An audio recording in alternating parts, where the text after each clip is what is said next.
Hi Jen, thank you for inviting me into your home and choosing me to be your celebrant. Thank you for coming. As you know, my name's Mark Lavelle and I am a civil celebrant. I have a card here for you, Jen, that has my mobile number, my home number, my email and my fax. So you're able to contact me anytime you like, and please don't hesitate to contact me if there's anything that you need to ask. So Jen, firstly, my condolences to yourself and the family. Thank you. Tonight I'd like to go through some questions with you so I can gather as much information about Mildred as possible. Then what I'll do is I'll walk you through the ceremony from the beginning to the end and answer any questions that you may have. So you okay if we get started on that? Yeah. Okay. Alright, so firstly Jen, can I get your full name please? Jen Yellow. You have a middle name, Jen? Joy. Yep, Jen Joy Yellow. And your phone number? Is 9753 1180. And your email address, please. Yellow at gmail.com. Okay, awesome.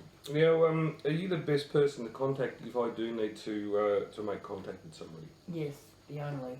Yep. And what was your relationship with Mildred? You were the daughter, is that right? Yes, I am. Yeah. And are there any other siblings, Jen? No. No. I've already been given some of the details that I'll require from Gary, the funeral director. I've got them on my booking sheet. So what I'd like to do is I'll just confirm some of those questions and answers that I already have as we work through the questions. So firstly, the name of the deceased is Mildred Young, is that right? Yes. Yep. And did she have a middle name? Yeah, Betty. Betty. And her date of birth was January the 1st, 1912. Is that correct? Yeah. And she died on the 22nd of March 2020. Yes, unfortunately. Next of kin to contact is yourself, Jen Yellow. Yep. And you're aware that the cemetery, the funeral is booked in for 10 a.m. at the Boyd Chapel on the 24th. Yes, that's right. Yep, so that's at the Springvale Cemetery. Yes, that's right. Okay. And was it a you've got it down as having a burial, is that right? Yeah. So, burial. And there's going to be no committal, is that correct? Yeah, that's correct. Okay. Alright. So the cause of death was cancer? Yeah, it happened so quickly. And any other information? So can you think of anything else that might be relevant that I haven't got? Not that I can think of at this moment. Okay. Will there be any members or friends who may want to speak at the service? My cousin Steve might say a few words, but I'm not sure. Okay, well, if you could ask him to contact me, you can pass on my contact details. I'll have a chat with him in case he wants to know what's involved. If he wants to write something himself, or I could maybe do something for him. Oh, no worries. Okay. Do you have any pallbearers in mind? No. Okay, so we'll get the funeral. We'll talk to the funeral director, and he'll sort that out for you. Good. Okay. Would you like some readings or poems? Do you have anyone in mind to do them? No, but a poem would be good. Okay. Do you have anyone in mind to do that? No. Alright, so look, I'm happy to do that for you. So, but between now and the funeral, while you're talking to your family, if anyone would like to do it, that would be fine. What I'll do is I'll give you a list of, I've brought a list of various poems and readings and things that you can have a look through. Okay, maybe have a chat with some of your family members or close friends, and you can let me know if anything there appeals to you. Okay, thank you. Are there any special things that you would like to include, say like tributes from the kids, a kid singing or playing an instrument or anything like that? The only thing I've got is a photo I would like put on her coffin. Okay, yeah, we can do that, no worries. Who's going to be doing the eulogy? Myself. Yourself? Yeah. Okay, so you'll be doing the eulogy. So, Jen.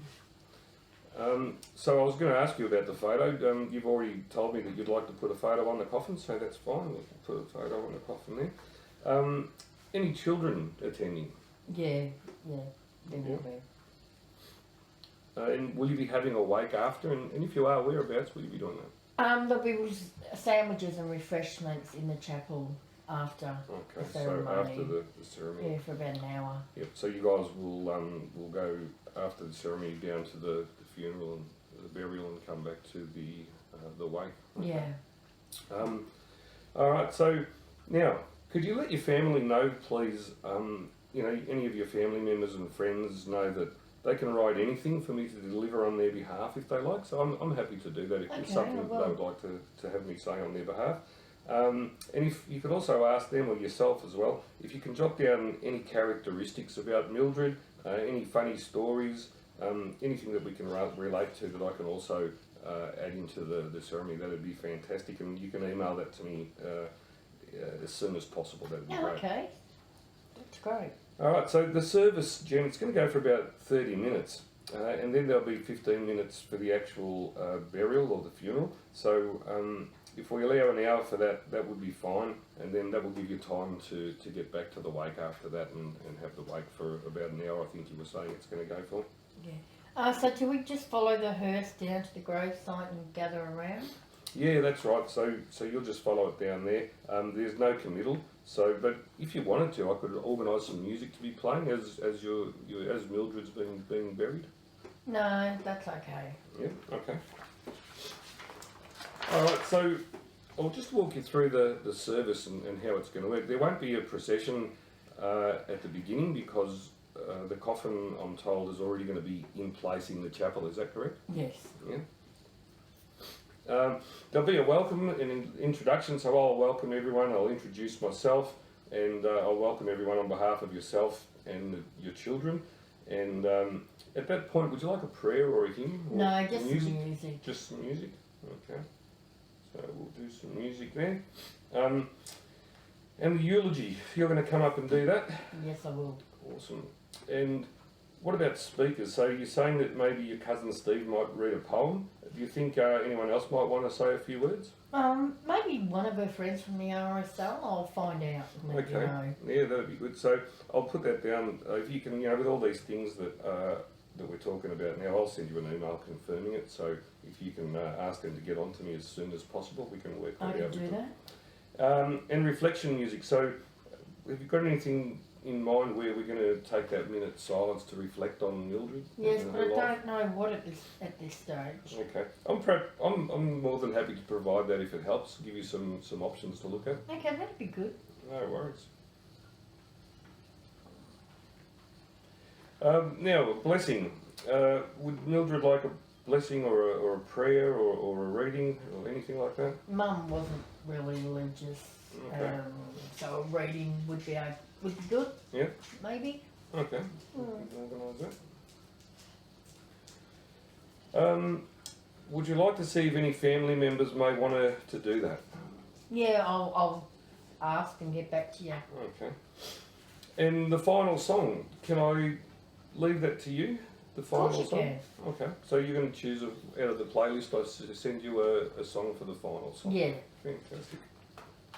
Okay, so that's how the ceremony is going to run. We'll have the welcome, we'll have the eulogy, speakers, the reflection. There'll be a reading at that point, the final song, and then we'll leave the chapel. Also, if anyone wants to get up and say a few words, or they would like me to speak on their behalf, if we can get all that organised as soon as possible, I'll write that into the actual ceremony. That'd be great. No worries.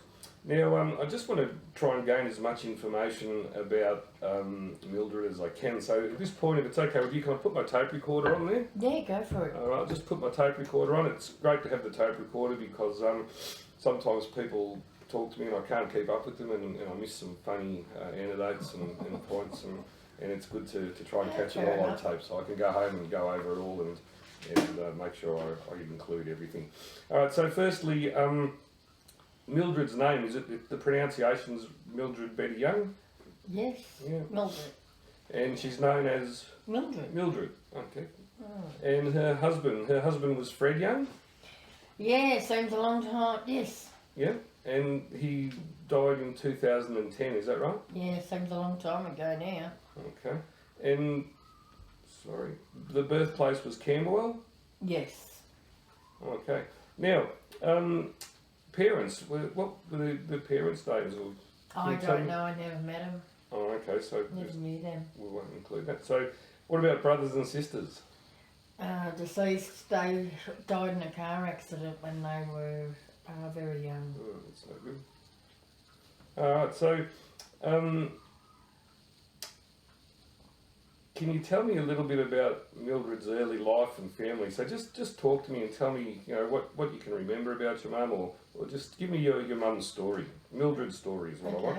Remember, the tape recorder's on, so I'll Mum was a great athlete and went in Commonwealth Games, known as the Empire Games. Excuse me. She won gold in the hurdles. Yeah. She was also a nurse during the Second World War. And travelled to England where she met Dad. He was injured during the war, nothing serious, just a broken leg. And ended up on Mum's ward. She laughed so much as Dad had a bet with one of the other soldiers that he would get to take her out. Dad had lost the bet, of course, but he persisted and ended up taking her out, and the rest is history from there. They were both 20 years old and they lived in England until they came to Australia in 1959. Mum had a car accident and both of her children were killed. Andrew and Peter, 4 died. Andrew 5, Peter 4 died. Mum was shattered and never really got over it. Mum was very homesick and just wanted to come home. Dad decided to take the plunge and come to Australia. Yeah. He says it was the best thing he ever did. Mum continued nursing at the Austin Hospital. And then I arrived. Happy me. I was surprised for surprise. And Mum stayed at home and never went back to work. She just ran the household and the family as usual, like most mums do. Dad died 10 years ago and left a big hole in Mum's heart, as happens. She joined the Oakley RSL, so where she made many friends. Absolutely loved going there. That got her out of the house and moping around after Dad.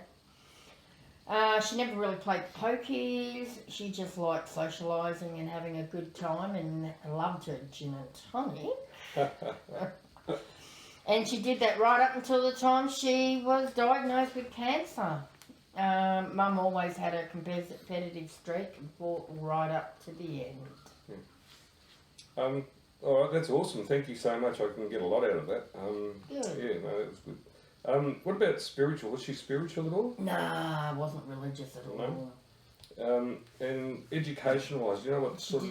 She did nursing. Okay, so she was a nurse, yeah, that's right. So she worked as a nurse. Yeah.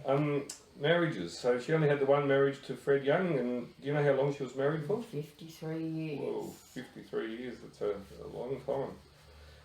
What about children and family life? Only me. She was a real family woman, unfortunately. She lost parents at a young age, and her only brother Frank. Died 6 years ago after having cancer himself. But after a long battle, the last 4 years, Mum nursed on him right up until the end. Yeah. And grandchildren, are there any grandchildren? Yes, there are 2.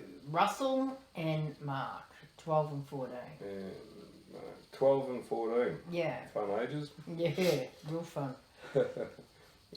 Places where the family lived. So, did they only live in England and Australia? So, was there any other places? No, that was it. Okay. And what about culture or beliefs? Did she have any beliefs or anything that she was really interested in? None really, but she was an Aussie girl through and through. She loved the St Kilda Football Club, like most people do. She would regularly go to the games with the girls from the RSL. Ah, awesome. I'm a bit of a Saints fan myself. Oh, God help me. What about any characteristics or personality traits that she might have had? Is there anything that stands out? Yeah, she was a funny lady. She loved to joke. Couldn't tell one for the love of money, but she still loved to. Never stopped her from trying. Alright, that's good. And what about community? Was she involved in community services or anything? No, only with what the RSL did. Yep, so just the RSL. They do a bit for the community here and there, I'm pretty sure. Yeah. What about military service? So she was a nurse. Yeah, was a nurse in the Second World War. Yeah. And hobbies? Does she have any hobbies? Yeah, her football, her St Kilda Football Club, and her RSL. And what about likes and dislikes? Did she have a favourite colour or flowers or anything like that? Oh, she loved roses, and her favourite colour was red. Roses and red. So she would have loved red roses. Oh, she loved red roses. Yeah. What about music? Did she like music or any favourite TV shows or art or anything? Anything to do with sport, she loved. Sounds a little bit like my mother. What about travel? Did she like to travel? Did she go overseas much or? No, she never travelled overseas, but she travelled around Australia. Okay. And was she into animals? Did she like animals? Oh, she loved all animals, but we did have many dogs. She was a four-legged person. So she was a dog person. Yeah. Okay. And what about in her recent life, so leading up towards her death the last couple of years, how did she spend that? Oh, just with her friends at the RSL. And she loved spending time with her grandchildren. Yeah. That was, the highlight of her life mainly. Yeah, they're very special grandchildren. Yes, they are. What about, are there any special people that we need to mention? Were there any anybody who was a beacon in her life or anything that anyone we need to make mention of? Dad, but that's about the only thing I can think of. Okay, and what about tributes? Are there any tributes to doctors or nurses, friends, anybody? No, I don't think so. Okay. And mentioning the special people, so you mentioned your dad. Is there anybody else that you might want to speak of? No, just Dad and her brother Frank. Okay, and Frank as well. Yeah. Okay. What about people who won't be at the funeral? Do you know at this stage anybody who's not coming? No, I don't know. Okay. I've got no idea. So if you do find out, when we confirm a lot of the details that we still need to confirm, if there's anybody who can't make it and they need, we want to make mention of that, or you'd like to do that, let me know and I'll write that into the ceremony as well. Yeah, no worries. What's one thing that you would want to remember her as or by? Oh, being a fantastic mum, grandmother, wife. Yeah. Okay. Just the usual things. Yeah, so beautiful. Okay, so well, that's pretty much it, Jen. We're going to conclude the interview. So, do you have any questions? Not right at this time, but I might do later. That's okay. You can always call me. You have my number on my card there. So we've covered the service, and now I have most of the information that I require. If you can get that other information to me as soon as possible, that'd be great. Yeah, okay, no worries. And what I'll do is, when I get back, I'll in the next day, I'll confirm all that we've talked about in a follow-up email. I'll also send you a copy of the ceremony and the eulogy to go over. Please let me know as soon as possible if you feel there are any changes, inclusions or exclusions that you feel need to be made. Okay, thank you so much. Okay, so I've given you the card with my phone, email and all the details on it. Please do not hesitate to call me. Thank you so much for your time, and Jen, I'll be in touch shortly. Thank you so much. Thank you, Jen. Goodbye.